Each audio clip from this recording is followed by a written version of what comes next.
Il est temps que la loi des puissants ne prime plus sur la justice due aux plus modestes. Le 24 avril 2025, le président Félix Tshisekedi a prononcé un discours marquant le lancement des travaux d'élaboration des nouvelles politiques salariales pour les agents publics de l'État. Un discours qui a ravivé l'espoir et insufflé une nouvelle fierté aux fonctionnaires. Leur redonna la valeur et la reconnaissance qu'ils méritent pour leur engagement au service de la nation. Le président Félix Tshisekedi a insisté sur la nécessité d'une grille salariale unique, transparente et équitable, garantissant une rémunération basée sur les efforts fournis, les qualifications et les responsabilités. Le président a également dénoncé les disparités salariales entre le ministère et a affirmé son engagement à mettre fin aux écarts injustes. Il a promis de suivre personnellement la mise en œuvre de cette réforme, soulignant que les primes et indemnités devront être régulées de manière plus juste.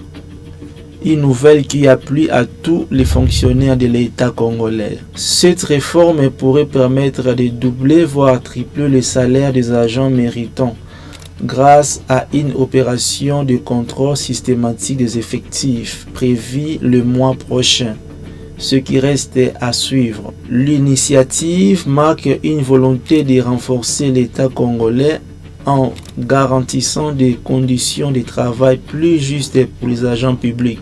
La réussite dépendra de la capacité du gouvernement à négocier avec des acteurs influents, gérer les ressources efficacement et instaurer la transparence dans l'application de cette politique. Les propos du président insistent sur l'équité, la justice sociale et la modernisation de l'administration politique.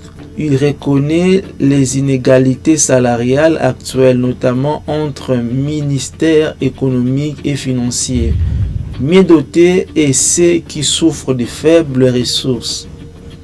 Pour remédier à cette injustice, il a chargé son gouvernement de concevoir une politique qui garantit premièrement une rémunération juste basée sur les qualifications et responsabilités sans favoritisme. Deuxièmement, une grille salariale unique et transparente, prenant en compte l'ancienneté et appliquée uniformément. Troisièmement, des incitations motivantes pour attirer et retenir le meilleur talent. Quatrièmement, une gestion rigoureuse respectant les capacités financières de l'État. Cinquièmement, une standardisation des primes évitant les écarts excessifs. Sixièmement, un mécanisme de redistribution adapté aux besoins de chaque secteur. Et à la fin, un système d'évaluation et d'ajustement constant selon les réalités économiques et sociales. Face aux résistances potentielles, Tshisekedi a affirmé son engagement personnel pour que cette réforme se concrétise.